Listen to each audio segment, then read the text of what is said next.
Hello guys, good morning. तर कसे आहात सगळी? मागचा व्लॉग मराठीमध्ये होता, आवडलं मला व्लॉग मराठीमध्ये करायला। हिंदीमध्ये पण जमतंय आणि मराठीमध्ये पण थोडंसं जमायला लागलंय। शक्यतो मला मराठी बोलायला लय आवडते हिंदीपेक्षा। हिंदी मी परफेक्ट बोलते, कारण माझे आम्ही जे आहेत ते रायगडचे असल्यामुळे मला हिंदी वगैरे परफेक्ट येते, त्यामुळे काही विषयच नाही। आता उठलोय आणि वाजले आता 10 10:30। आता मी करणार आहे ते लिंबू वगैरे पिळून जे औषध आहे तिकडनं मला जे मम्मी पप्पांनी दिलेलं ते औषध आता मला प्यायचं आहे अनुशी पोटी। ते पिणार, कारण मला स्टोन झालाय। ते औषध पिल्यानंतर ना घरची जे काय तयारी आहे आता सगळं आवरायचं राहिलंय, कारण आम्ही गेल्यात सकाळ सकाळी बाजारला। आज सगळं मलाच आवरायला। आमच्या आम्ही कुठे बाहेर जात नाही ना, त्यामुळे असा पसारा होतोय। हे माझा बेड उठल्यामुळे असं झालं। हे कपडे वाळत असं घातलं, कारण आम्ही आमची बाहेर कुठे जातच। आता जे लिंबू आहे ते लिंबू पिळून घेणार, त्यात ती पावडर औषध आहे जे मम्मी पप्पांनी दिलेली स्टोन, ते पिणार अनुशी पोटी। पिल्यानंतर ना मग घरातलं जे काय असेल ते आवरून घेणार, कारण पिल्यानंतर ना 1 तास का अर्धा तास काही खायचं नाही, त्याच्यावर साधं पाणी पण प्यायचं नाही। ती एवढं कडू वाटते ना, पूर्ण लिंबूच आहे, त्याच्यामध्ये पाणी मिक्सिंग नाही, काही नाही। मला प्यायला पण आवडत नाही, तरी म्हणतात ते पर्याय नाही आपल्याकडे।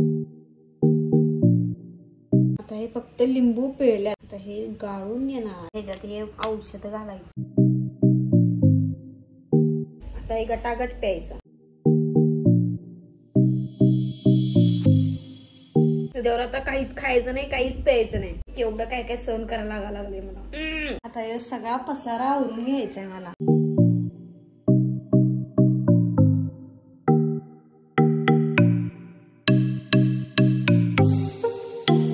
सगळी कामं तर मी काय केलं माहितीये काय, जी लिंबू पिळून काढलेले ते लिंबू काय घेतलेलं बरं, सोडा मीठ हे घेऊन त्याला घासले, निघले चकीत एकदम। हे मी कुठेतरी बघितलेलं, आठवत नाही मला कुठं बघितलेलं। तर मग ते लिंबूची साळ आहेत अशीच जाणार वेस्ट, म्हणून म्हटलं जरा घासून काढूया। मी ते घासून काढलेलं आल्यावर। पहिल्याची स्टाईल खूप वेगळी होती ना, तशी स्टाईलच आज बांधल्या केस, कारण आधीचा जे रुबाब होता तो खरंच लय वेगळा होता। हे डाग जास्त दिसायला लागले, त्यामुळे मला व्हिडिओ करताना लय वाईट वाटायला लागले।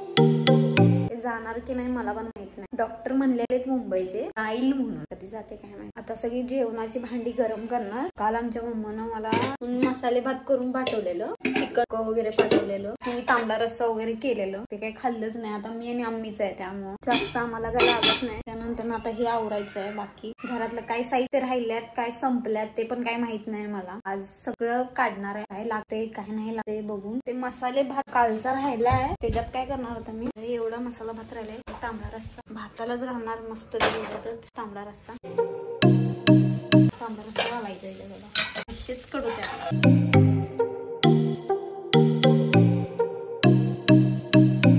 काय म्हणतात ते, शिळा भात आणि त्याच्यात तांबडा रस्सा घालून आहे ना गरम करायचं। आई शपथ लय भारी लागते खायला। हे खाते ना, शिळ खाण्यात जे मज्जा आहे, आई शपथ एंड खाऊन बघा, एंड विषय हा। मला तसलं तर लय आवडत शिळ वगैरे खायला। आपल्याला काय असं, माझं असं काय नाही की बाबा सगळं ताजं ताजंच खावं करून करून, उलट त्याच्यापेक्षा जे शिळ असते त्याच्या खाण्यात जे मज्जा आहे, ते ताजं खाण्यात मज्जा नाही लक्षात। ह्याच्याबरोबर थोडस कांदा लिंबू खायला, कांदा टॅमॅटो आणि लिंबू विशेष हार्ड होतं जेवणात। भात तर लय भारी झालाय, हे कांदा लिंबू आणि दही विषय हार्ड। जेवायचा आता मस्त जेवणाचा विषय नाही, विषय करून बघा, खरंच लय भारी लागते। आता जस्ट फोन आलता, माझ्या मम्माची मुलगी, तिला आम्ही टंबू म्हणतोय आणि मी माझ्या दीदीला मम्मा म्हणतोय। तिची मुलगी मोठीवाली, तिचा फर्स्ट नंबर आलाय। भरपूर छोटी छोटी मुलं होती, त्यांच्या सगळ्यांमध्ये माझ्या दीदीच्या मुलगीनं, म्हणजे माझा ज्यांच्यावर जीव आहे भरपूर, त्यांनी पहिला नंबर काढला आणि मला खरंच खूप आनंद व्हायला लागलाय की एवढी लहान, आणि खरंच ती खूप लहान आहे, 5 वर्षाची आहे फक्त, आणि एवढी मुलं होती तिथं, भयंकर मुलं होती। त्या पूर्ण मुलांच्या त्या माझ्या मुलगीनं पहिला नंबर काढलाय, तर खरंच खूप भारी वाटलं। आणि माझ्या भावानं फोन केलता, तर मला म्हणला मी तिला 500 रुपये देणार आहे, म्हणजे तिनं पहिला नंबर काढलाय म्हणून तिला 500 रुपये दे। मला भारी आहे बाबा।